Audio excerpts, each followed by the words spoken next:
Hello, I am Danis and please subscribe। और बात हुई थी आज हमारी जियोमेट्री पर नहीं, सॉरी, कोऑर्डिनेट्स पर। तो मैंने कहा चलो इसे ही समझा दिया जाए। मैं कोऑर्डिनेट्स को बढ़िया समझाऊंगा, ग्राफ्स को भी समझाऊंगा। तो चलिए हम शुरू करते हैं। अब सबसे पहले मैं X axis and Y axis बना लेता हूँ। तो यहाँ पर मैं सबसे पहले अपना X axis and Y axis बना लेता हूँ।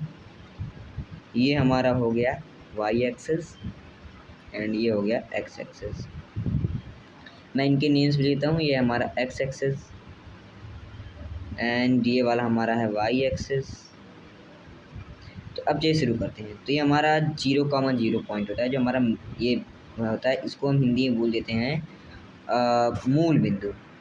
एंड ये 0,0 हमारा होता है। ओके, तो यहाँ पर ये जो हमारा मूल बिंदु है ये हमारा 0,0 होता है, ये वाला। तो अब बात ये आती है हमारे निर्देशांक की। अब निर्देशांक मतलब कैसे होता है, क्या होता है? तो निर्देशांक यहाँ पर ऐसे पॉइंट्स बने होते हैं, पॉइंट्स पॉइंट्स पॉइंट्स, है ना। एंड इन पॉइंट्स में और भी बहुत चीज़ें होती हैं। चलिए मैं इसको और भी अच्छे से समझाने के लिए आपको जियोजेब्रा एंड डैशमोज का इस्तेमाल करता हूँ। जियोजेब्रा एंड डैशमोज का। तो पहले मैं जियोजेब्रा का इस्तेमाल करता हूँ। अगर जियोजेब्रा से कोई चीज़ें नहीं होंगी तो हम डैशमोज पे जाएंगे एंड उससे करेंगे। ये डैशमोज एंड जियोजेब्रा तो बहुत ही बढ़िया ग्राफिक कैलकुलेटर है, आप इसे ज़रूर ट्राई कीजिएगा अगर हो सके तो, जियोजेब्रा एंड डैशमोज। तो चलिए वहाँ पर चलते हैं। तो मैं अभी खोल ले रहा हूँ जियोजेब्रा एंड यहाँ पर देखिए हमको एक ग्राफ का पूरा आउटर फेस मिल जा रहा है, जिससे कि हमको ग्राफिक्स बनाने में आसानी होगी। तो यहाँ पर कोऑर्डिनेट्स हैं क्या? अगर आप देखिए, अब जियोजेब्रा में भी आपको एक पेन टूल मिलता है, आपको जियोजेब्रा में भी एक पेन टूल मिलता है जिससे आप कहीं भी गोदागारी कर सकते हैं। तो मैं मान लो इसी पेन टूल का इस्तेमाल कर रहा हूँ। यहाँ पर टूल्स में जाकर, तो यहाँ पर देखो ये हमारे एक्स एक्सिस पॉइंट्स हैं, ये हमारे वाई एक्सिस पॉइंट्स हैं। ठीक है, ये एक्स एक्सिस पे, ये वाई एक्सिस पे। तो ये जो एक्स एक्सिस पे पॉइंट्स हैं ये वाले, ये हमारे एक्स के साथ चलते हैं एंड ये वाले वाई के साथ चलते हैं। ओके, तो अब हमें जानते हो ये निर्देशांक होता क्या है असल में?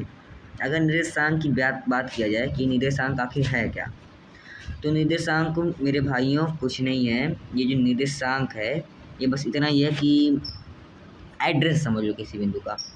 मतलब अगर कोई बिंदु हमको दिया गया है, मान लो कोई बिंदु है हमारे पास 3,4 मान लो है एक बिंदु का निर्देशांक। तो इसका मतलब ये होगा कि वाई से हमको सॉरी एक्स से हमको 3 पर जाना है, ये हमारा 3 है। एंड वाई से हमको कितने पे जाना है? वाई से हमको 4 पर जाना है, ये हमारा 4 है। ओके, एंड अब ये दोनों मिल कहाँ पर रहे हैं? तो अब यहाँ से सीधा लाइन खींच देना है, डॉट डॉट डॉट डॉट करके। एंड अब यहाँ से सीधा लाइन खींच देना है हमारा एक्स से, डॉट डॉट डॉट डॉट करके। अब देखिए यहाँ पर कट रहे हैं, तो जहाँ पर ये कट रहे हैं ना, यही हमारा वो पॉइंट हो गया।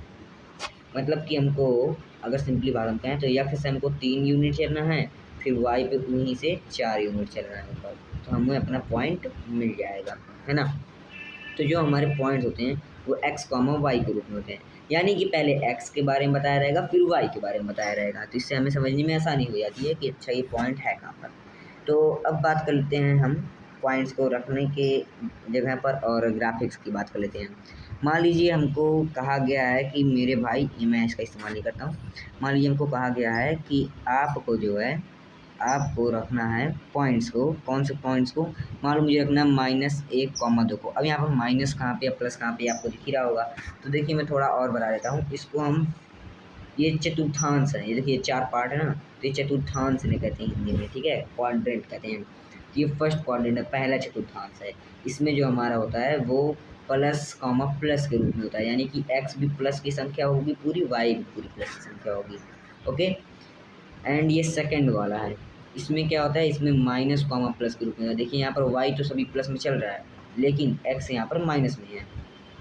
तीसरा ये वाला होता है, इसमें हम क्या देखते हैं? इसमें हम देखते हैं कि हमारा plus sorry minus comma minus में चलता है, ये माइनस कामा माइनस में, यानी कि एक्स भी माइनस और वाई भी माइनस।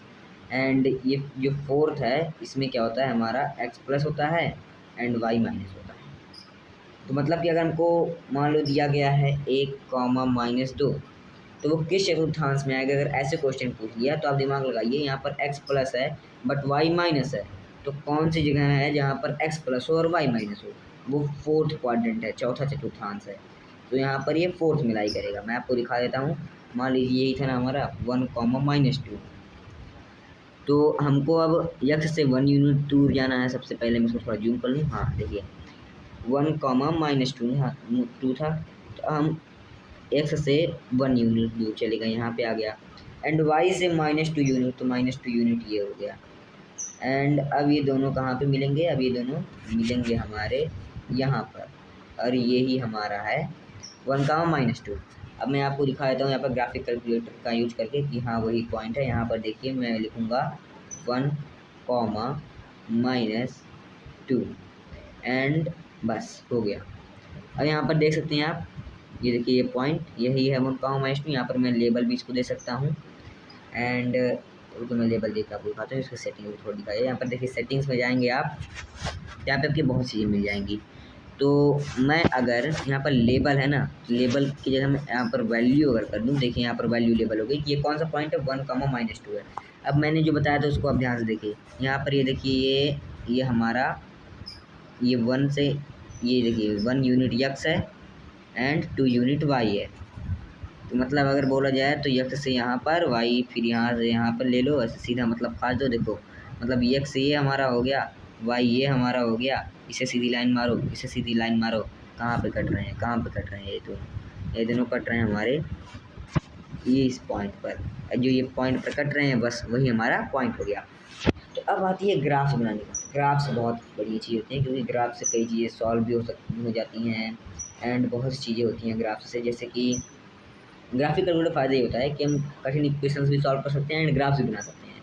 तो देखिए सबसे पहले हम यक्स के ग्राफ शुरू करते हैं। यक्स का ग्राफ कुछ ऐसा सीधी लाइन बनता है बीचों बीच में। अब ये कैसे हो रहा है भाई, तो ये कुछ इस तरह से हो रहा है कि ग्राफ्स को अगर हम हाथ से बनाया जाए तो हाथ से कैसे बनेंगे ग्राफ्स। हाथ से जैसे बनेंगे कि हमारा क्या था, हमने y = x माना था। y = होता है, जो भी हम इक्वेशंस लिखते हैं वो y = के रूप में होते हैं, ठीक है। जिसको हम f(x) भी बोल देते हैं, y को हम f(x) भी बोलते हैं, जिसको फ्रेंड बोल देते हैं। ये थोड़ा एडवांस लेवल हो जाता है। तो y = x माना था हमने, तो अब हम अपने हिसाब से जो हमारा मन करेगा वही x की वैल्यू मान लेंगे। मान लो कि हमारा जो यक्स है वो मान लो हमारा 1 है, तो y = x है, तो y भी 1 हो जाएगा। तो यहाँ पर हमने x पहले ही 1 माना था, y भी 1 निकल गया। तो हमारे पास एक पॉइंट आ गया कि जब x होगा तो y भी 1 होगा, जब x 1 होगा तो y भी 1 होगा। तो हमारे पास ये पॉइंट निकल के आ गया। अब इस पॉइंट को रख दो ग्राफ पर कि ये x इधर 1 है, y इधर 1 है, दोनों को मिला के तो यहाँ पर आएगा, है ना। ये देखो यहाँ से सीधी लाइन, यहाँ से भी सीधी लाइन, यहाँ पे कटा ना, तो ये हमारा एक पॉइंट हो गया। अब क्या करेंगे, मान लो मैंने x को 0 मान लिया, तो अगर मैं मान लो x को 0 मान ले रहा हूँ तो यहाँ पर y भी 0 हो जाएगा, क्योंकि दोनों सेम है। तो एक यहाँ पे आ गया ऐसे। हमें ज़्यादा वैल्यूज रखने की चिंता ही नहीं होती है, बस थोड़े बहुत होते। मान लो -1 ले लिया x को, तो y भी -1 आ जाएगा, तो ये दोनों पॉइंट बन जाएगा। तो यहाँ पर ये आ जाएगा यहाँ पर। और मान लो मैंने 2 ले लिया तो y भी 2। बस ये 4 पॉइंट्स, 5 पॉइंट्स, 2-3 पॉइंट्स, मतलब 4 पॉइंट्स तो मिनिमम होनी चाहिए मेरे हिसाब से। बस 4 पॉइंट्स पा गए। अब सर थोड़ा दिमाग लगाओ और खींच दो लाइन, बस इस लाइन सीधी खींच दें, इसे पास होते हुए हो गया। ये चारों पॉइंट्स पे पटरी रखना है, और पटरी इस तरह से रखना है कि इस चारों पॉइंट्स से पास होते हुए वो पटरी जाए, एंड जो लाइन भी जाए वो भी इन चारों पॉइंट से पास होती हुई जाए। तो ये हमारे बन जाएगा x का ग्राफ। यहाँ देखिए f(x) लिखा है, मैंने कहा था ना y को f(x) लिख देते हैं। हमेशा y में ही होता है। हमारा जो इक्वेशन होता है, वो इक्वेशन इधर होता है, एंड उसको हम हमेशा y के इक्वल्स रखे रहते हैं। एंड हायर मैथमेटिक्स में हम y को f(x) बोल देते हैं, इसे देखिए यहाँ पर f(x = x) लिखा है, यानी कि यहाँ पर f(x) कुछ नहीं बस y है, समझे। अब देखिए हम देख लेते हैं x² का ग्राफ। x² ग्राफ ये हो गया। तो मान लो हमको ये ऐसा दिया हुआ है कि जो हमारा x है वो x = x² है। मान लो हमको एक इक्वेशन दिया है कि x = x², ठीक है। तो अब हमसे पूछा है कि भाई इसकी मुझे वैल्यू बताओ, x की कौन कौन सी वैल्यू होंगी इसके लिए। तो दो इक्वेशंस मान लो हम इसको दो इक्वेशंस में पार्ट करके हम लगा सकते हैं। जैसे कि यहाँ पर मैंने दो इक्वेशन कर दिया, तो एक्स और एक्स स्क्वायर कहाँ पर कट रहे हैं, ये देखिए दो पॉइंट्स पर कट रहे हैं, और बस यही दोनों पॉइंट्स ही इसके सोल्यूशन होंगे। यानी कि जहाँ पर ये कटेगा ग्राफ्स आपस में इंटरसेक्ट होगा, वही इन इक्वेशंस के सोल्यूशन हो जाएंगे। एक और तरह से हम कर सकते हैं, एक और तरह से हम क्या कर सकते हैं कि हम उसी का ग्राफ बना सकते हैं। यहाँ पर हम सीधा अगर लिख लें एक्स स्क्वायर माइनस एक्स, और इसका जब हम ग्राफ बनाएंगे, सॉरी माइनस लिख दिया मैंने, देखो एक्स स्क्वायर इक्वल्स एक्स, है ना। और जब हम इसका ग्राफ बनाएंगे, या फिर एक्स इक्वल्स भी एक्स स्क्वायर रख सकते हैं, और फिर हम इसका ग्राफ बनाएंगे। इसका ग्राफ कैसे बनाएंगे, ये y इक्वल्स था तो यहाँ पर डबल इक्वल का चिन्ह आ गया, तो इसको इधर करेंगे जब, तो ये एक्स स्क्वायर माइनस एक्स हो जाएगा और y इक्वल्स हो जाएगा। फिर जब इसका हम ग्राफ बनाएंगे तो यहाँ पर देखो ये भी दो पॉइंट्स पर कट रहा है ना, तो हमें x की एंड y की वैल्यू मिल गई। लेकिन ज़्यादा अच्छे से पाने के लिए हमें यही सही है, यही करेक्ट है, यही 100% सही है। इसीलिए जो है इसीलिए हम इंटरसेक्शंस का यूज़ करते हैं, क्योंकि इंटरसेक्शन अच्छा होता है, बढ़िया होता है। तो ये जो हमारा ये इंटरसेक्ट हो गया आ रहा है, ठीक है। यहाँ पर मैं स्पेशल पॉइंट्स को कर दे रहा हूँ चिन्हित। ये स्पेशल पॉइंट्स को देखिए, यहाँ पे एक और स्पेशल पॉइंट है, टेबल ऑफ वैल्यू डुप्लीकेट है ना, यहाँ पर बहुत चीज़ें कर सकते हैं। तो यहाँ पर देखिए जहाँ पर भी ये इंटरसेक्ट होगा वो क्या होगा, जहाँ पर भी इंटरसेक्ट होगा वो सिंपली ना भाई इसका सल्यूशन हो जाएगा। जैसे कि मैं एक बहुत ही बढ़िया आपको उदाहरण दिखाता जा रहा हूँ। जैसे कि मान लो हमारे पास इक्वेशन, आपने ऐसी इक्वेशन सॉल्व की होगी कि x plus Y equals to 15 and x minus Y equals 5 मान लो हमको दिया हुआ है। अब इसको हम कैसे सॉल्व करते हैं, ये पहला इक्वेशन हो गया, दूसरा इक्वेशन हो गया, इसको ऐड या फिर सब्ट्रैक्ट कर लो। मान लो ऐड कर दिए तो यहाँ पर 2x इक्वल्स हमको मिल गया, तो उसको दूसरे कर लीजिए।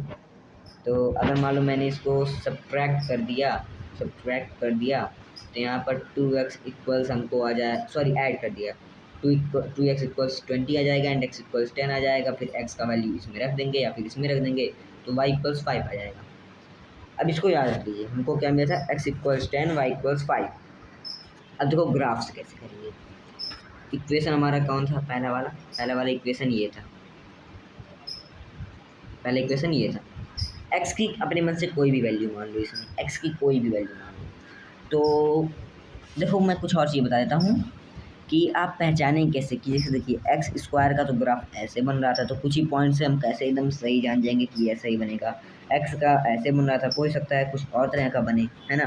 तो कैसे जानेंगे कि किसका ग्राफ कैसे होगा, देखिए इक्वेशन की कुछ फॉर्म्स होते हैं। एक होता है रेखा का समीकरण, मैं लिख देता हूँ रेखा का समीकरण।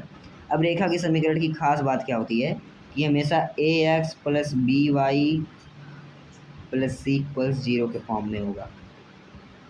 प्लस मतलब प्लस ही नहीं होता है, यहाँ पर माइनस भी हो सकता है, क्योंकि प्लस और माइनस बात एक ही हो जाती है मैथमेटिक्स में आगे चलकर, और हम आगे ये पहुँच चुके हैं बराबर। और एक हमारे पास होता है द्विघात समीकरण।